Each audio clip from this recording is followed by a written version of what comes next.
ফ্যামিলির উপর রিস্ক হয়ে যেত ম্যাডাম। আপনার বাবার সাথে থেকে আমরা বিজনেস করছি, কখনো এমন হয়নি। আশমিন গম্ভীর গলায় বলল। যা হবার হয়ে গেছে, প্রোডাকশন কয়েকদিন বন্ধ রাখুন। কয়েকদিন পরে নতুন করে আগের দামে মাল বাজারজাত করবেন, আপনার লস পুষিয়ে দেওয়া হবে। সবাই সন্তুষ্ট হলেও নূর হতে পারল না, তবুও চুপ করে সম্মতি দিল। আশমিন নূরের মনোভাব বুঝতে পারল। সবাই বেরিয়ে যেতেই শান্ত গলায় বলল, আমাদের ব্যক্তিগত সত্যতার জন্য তারা কেন ভুগবে নূর? সব কিছুর দায় আমাদের।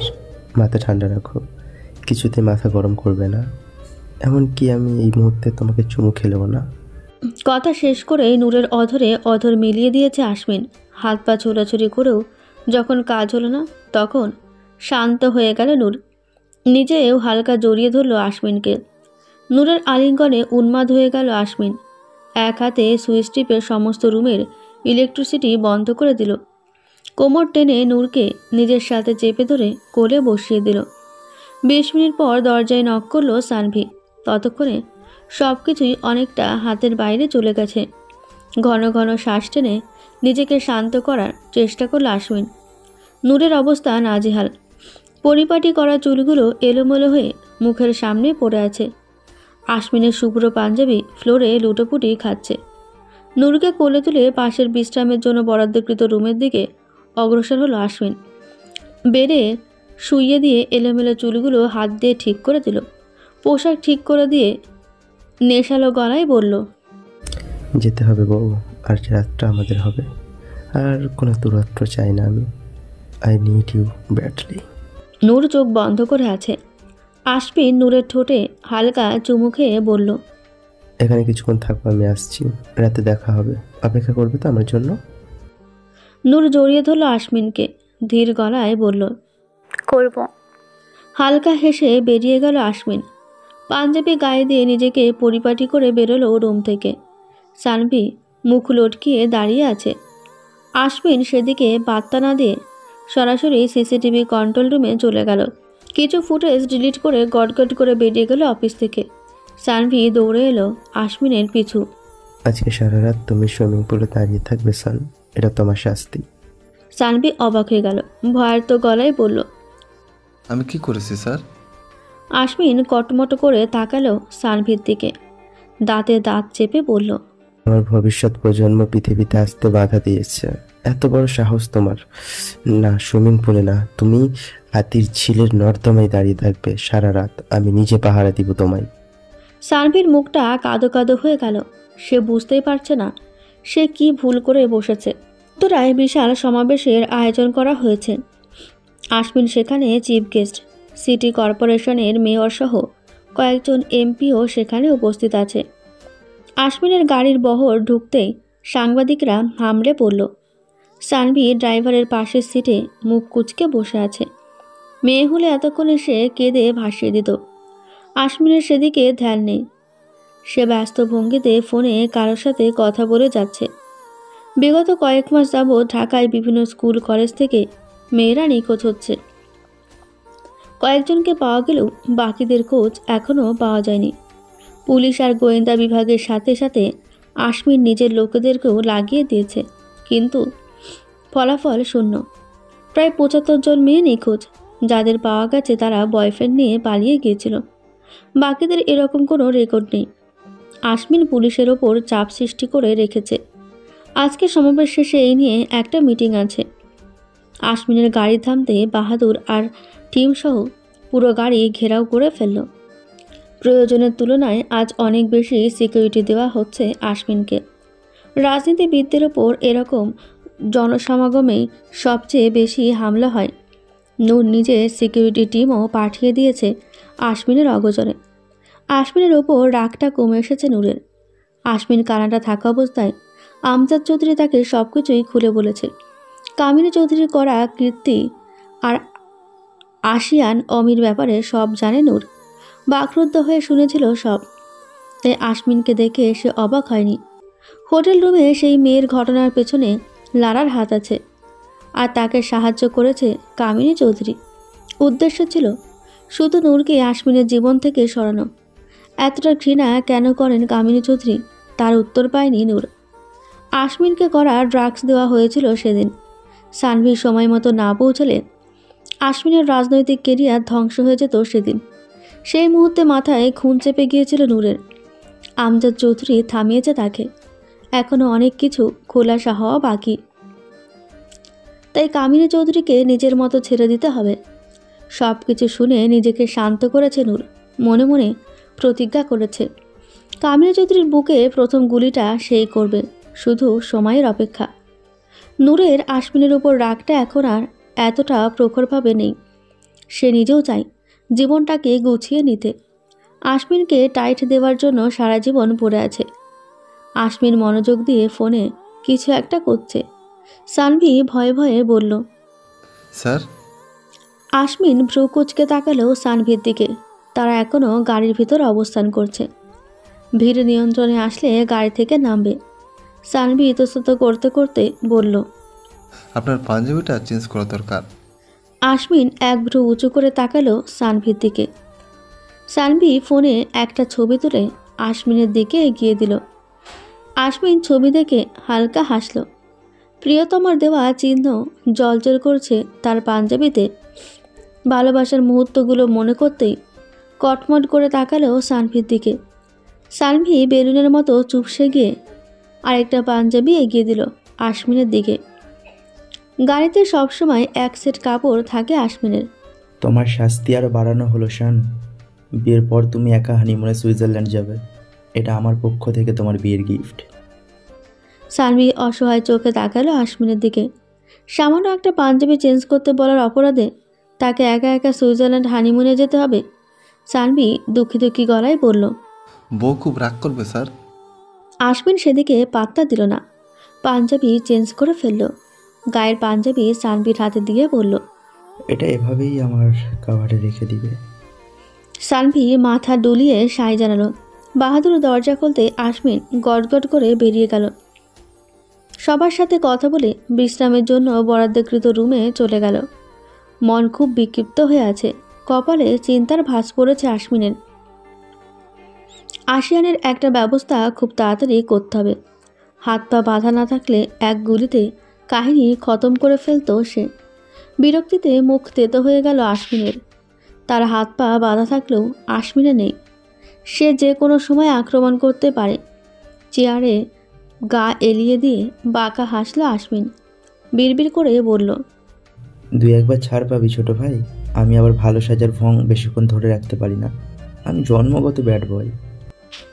নূরের মুখোমুখি বসে আছে অমি। মলির মুখে ইতস্ততার ছাপ স্পষ্ট। আমার উপর রেগে আছে অমি? অমি অবাক চোখে তাকালো নূরের দিকে। তড়িঘড়ি করে বলল, না না, কি বলছেন ম্যাম? আমি কেন রাগ করব আপনার উপর?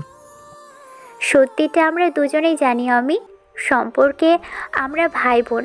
তুমি সব আগে থেকেই জানতে। সব সময় বড় ভাইয়ের মতো আগলে রেখেছো আমাকে। কখনো নিজের পরিচয় প্রকাশ করনি। একবার বোন বলে কাছে ডেকেই দেখতে নিরাশ করতাম না তোমায়। আমার নিঃসঙ্গ সময়ের একমাত্র সাথী তুমি। ভাইয়া বলে জড়িয়ে ধরার অধিকার কি নেই আমার? অমি নিচের দিকে তাকিয়ে নিজের চোখের পানি লুকাতে ব্যস্ত। ছোট বোনটাকে সে প্রচণ্ড ভালোবাসে, কিন্তু নিয়তি তাকে হাতে পায়ে বেরি পরিয়ে দিয়েছে। চাইলেও সে বুকে আগলে ধরতে পারেনি তার বোনকে। নিজের বাবার লাশের পাশে বসে দুফোঁটা চোখের পানিও ফেলতে পারার অধিকারও তার ছিল না। অবৈধদের এত অধিকার থাকে না। আর পাঁচটা সাধারণ মানুষের মতো সে বাবার কবরে দুমুঠো মাটি দিয়েছে। নূর নিজের চেয়ার থেকে উঠে এসে এক পাশ থেকে জড়িয়ে ধরল অমিকে, যে নিঃস্বার্থভাবে সারা জীবন আগলে রেখেছে তাকে। অমি ফুপিয়ে কেঁদে উঠল। শক্ত করে জড়িয়ে ধরল বোনটাকে। নূরের চোখ থেকেও পানি ঝরছে। দুটো ভাই আছে তার। একজন শামুকের আবরণের মতো আগলে রাখে তাকে, আরেকজন মারার পায়তারা করছে। অমি নূরের মাথায় চুমু খেয়ে ভরাট কণ্ঠে বলল, আমার বোন তুই। সম্পর্কের মানদণ্ড আমাদের যেই হোক না কেন, তোর ভাই সারা জীবন তোর সাথে আছে। আশিয়ানকে নিয়ে ভাবিস না, সেও নিজের ভুল বুঝতে পারবে একদিন। আমরা দুই ভাই বোন আগলে রাখবো তাকে। আমাদের ম্যাম হয়েই থাকবি তুই। তুই যে খুব আদরের বোন আমার। নূর শক্ত করে জড়িয়ে রইল তার ভাইকে, তার আপনজন। তারও ভাই আছে ভাবতেই বুক খুশিতে নেচে উঠল। আশমিন সবসময় শান্ত থাকতে পছন্দ করে। অতিরিক্ত রেগে গেলেও তার মুখভাব থাকে শান্ত। সেই শান্ত মানুষটা আজ কোনোভাবে শান্ত থাকতে পারছে না। অস্থির হয়ে পা নাচিয়ে যাচ্ছে বারবার। পাশের কয়েকজন তার অস্থিরতা দেখে নিজেরাও অস্থির হয়ে উঠছে। বারবার জানতে চায় যে সে ঠিক আছে কিনা। সে কিভাবে বোঝাবে তার এখন বউ কোলে নিয়ে বসে থাকতে ইচ্ছে করছে। বিকেল 5টা বেজে গেছে। লম্বা বক্তৃতা শুনতে শুনতে কান পচে গেল। এদের মুখে শুধু বড় বড় কথা, কাজের বেলায় ঠনঠনা ঠনঘণ্টা। নিজের বিরক্তি প্রকাশ করেই ফেলল আশমিন। গম্ভীর গলায় বলল, নিজের বক্তব্য ছোট করুন, অপ্রয়োজনীয় কথার দরকার নেই। যতটুকু প্রয়োজন ততটুকু বলুন। সবার বক্তব্য শোনার পর আশমিনের কপালে চিন্তার ছাপ পড়ল। এভাবে চলতে থাকলে পরিস্থিতি হাতের বাইরে চলে যাবে। ঢাকা শহরের এমনকি মুফলের প্রত্যেকটি স্কুল কলেজের সামনে 2 জন করে পুলিশ মোতায়েন করুন। সংবাদ সম্মেলন করে বাবা এবং মা স্কুল কলেজ কর্তৃপক্ষকে সাবধান করে দিন। স্কুল কলেজে থাকাকালীন শিক্ষকেরা এবং বাইরে থাকাকালীন বাবা মায়েরা যাতে তাদের সন্তানের উপর কড়া নজরদারি রাখে। সরকারের একার পক্ষে সম্ভব নয়, তাদেরকেও সতর্ক থাকতে হবে। যেহেতু স্কুল কলেজ থেকেই বেশি অপহরণ হচ্ছে, সেহেতু সেদিকেই বেশি খেয়াল রাখুন। স্টুডেন্ট সাজিয়ে আপনাদের কিছু টিম মেম্বার পাঠিয়ে দিন। হাত ফসকে যাবে কোথায়, ঠিক এসে জালে আটকে পড়বে। নিজেদের দায়িত্ব নিষ্ঠার সাথে পালন করবেন। দায়িত্ব অবহেলা করলে কেউ ছাড় পাবেন না। মিটিং শেষ করে আশমিন বেরিয়ে গেল। ঘড়িতে অলরেডি রাত 10টা বাজে। ক্লান্তিতে শরীর ভেঙে আসছে। গাড়িতে বসে গা এলিয়ে দিল আশমিন। সোজা বাড়িতে যাবে শান। সানভি তাড়াতাড়ি গাড়ি ছাড়ার নির্দেশ দিল। আশমিনকে ক্লান্ত লাগছে খুব। বাড়িতে প্রবেশ করতেই আমজাদ চৌধুরীকে গোমরা মুখে বসে থাকতে দেখে তার দিকে এগিয়ে গেল আশমিন। ঘড়ির কাঁটা 12টার ঘরে যেতে 15 মিনিট বাকি আছে। দুটো বউ থাকতে এতিমের মতো এখানে বসে আছো কেন? আর কি চাই? আমজাদ চৌধুরী আশমিনের কথায় পাত্তা না দিয়ে আগের মতোই বসে রইলেন।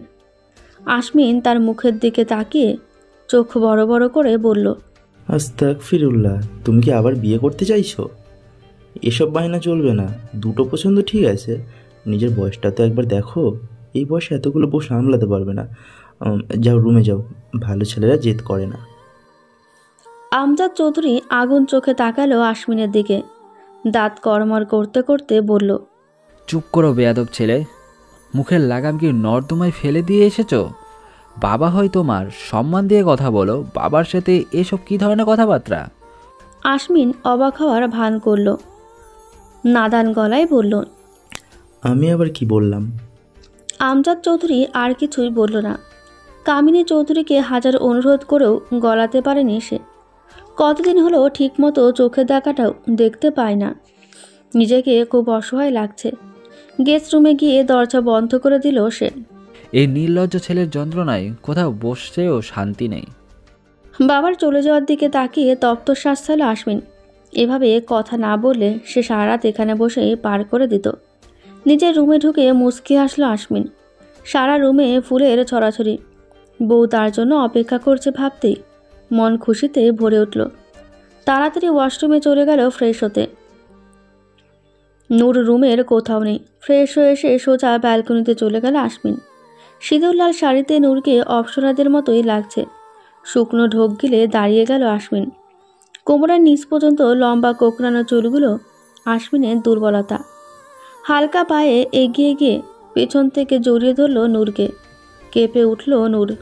আমার হাত পা কাঁপছে বউ, তোমাকে দেখলে আমি হয়তো আজ মরেই যাব। পাগল পাগল লাগছে নিজেকে। নূর ঘুরে তাকালো আশমিনের দিকে। সত্যি আশমিনের হাত পা কাঁপছে। নূরের মুখের দিকে তাকিয়ে কাঁপাকাঁপি বন্ধ হয়ে গেল আশমিনের। চাঁদের আলোয় নূরের সৌন্দর্য উপচে পড়ছে। ঘুরে চলে গেল আশমিন। এক হাতে কোমর পেঁচিয়ে ধরে নিজের কাছে নিয়ে এলো নূরকে। নূরের শরীরের হালকা কাঁপুনি আরও অস্থির করে তুলেছে আশমিনকে। বারান্দার দেওয়ালের সাথে চেপে ধরে দুজনের ওষ্ঠ এক করে দিল সে। আশমিনের বেহায়া হাতের বিচরণ থেকে বাঁচতে নিজেকে ছাড়ানোর চেষ্টা করতে লাগলো নূর। আশমিন আরও শক্ত করে চেপে ধরল। ঠোঁট ছেড়ে কপালে কপাল ঠেকিয়ে জোরে জোরে শ্বাস নিচ্ছে দুজন।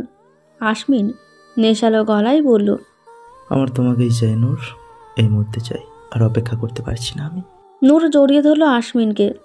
লজ্জায় মুখ গুজে দিল আশমিনের বুকে। আশমিন শব্দ করে হাসল। প্রেয়সীর কপালে চুমু খেয়ে কোলে তুলে নিল তাকে। রুমের ভিতর অগ্রসর হতে হতে শয়তানি হেসে বলল, আজ তোমাকে বাঁচাবে কি সুন্দরী। রাতটা স্বপ্নের মতো সুন্দর মনে হলো নূরের কাছে। আশমিন এত বছরের ভালোবাসা তাকে উজাড় করে দিয়েছে। প্রতিটি মুহূর্তে তাকে অনুভব করিয়েছে তার ভালোবাসার গভীরতা। ভালোবাসায় উন্মাদ হলেও তার সুবিধা অসুবিধার দিকে সম্পূর্ণ ধ্যান ছিল আশমিনের। সকালে আশমিনের চিৎকারে ঘুম ভাঙল নূরের। মাত্র 2 ঘন্টা হয়েছে ঘুমিয়েছে সে। সারা শরীরের সাথে মাথা যন্ত্রণাও এসে যোগ হলো আশমিনের চিৎকারে। এভাবে আমার সর্বনাশ করলে নূর, আমার ইজ্জত লুটে নিতে তোমার লজ্জা করলো না? একজন ভোলা ভালা মন্ত্রীর ইজ্জত হরণ করেছো তুমি, কি সাংঘাতিক। নূর ঘুম ঘুম চোখে নিজের কপাল চাপড়ালো। সারা রাত নিজেই ওকে ঘুমাতে দেয়নি, এখন এসে সকাল সকাল নাটক শুরু করেছে। নূর আবার শুয়ে পড়ল। গায়ে কম্বল জড়াতে জড়াতে বলল, থানায় ফোন দিয়ে বলুন আপনার বউ আপনার ইজ্জত লুটে নিয়েছে, তারা নিশ্চয়ই আপনাকে সাহায্য করবে। আশমিন পিছন থেকে জড়িয়ে ধরল নূরকে। ঘাড়ে চুমু খেয়ে টেনে বসিয়ে দিল। নূর বিরক্ত চোখে তাকালো আশমিনের দিকে। আশমিন হালকা এসে এক বাটি নুডলস এগিয়ে দিল নূরের দিকে। নিজেই চামচ নিয়ে মুখের সামনে ধরল। নূর কিছু না বলে খেয়ে নিল। না খেলে আশমিন ছাড়বে না, সে খুব ভালো করেই জানে। কয়েক চামচ খেয়ে আর খাবে না জানালেই একটা পেন কিলার খাইয়ে দিল নূরকে। হালকা জ্বর জ্বর ভাব আছে শরীরে। নূর আবার শুয়ে পড়তেই আশমিনও তাকে জড়িয়ে ধরে শুয়ে পড়ল। চোখ বন্ধ করে ভাবল, শানভির ওপর একটা খোঁজ নেওয়া দরকার। সত্যি সত্যি নর্দমায় নেমে গেছে নাকি দেখতে হবে।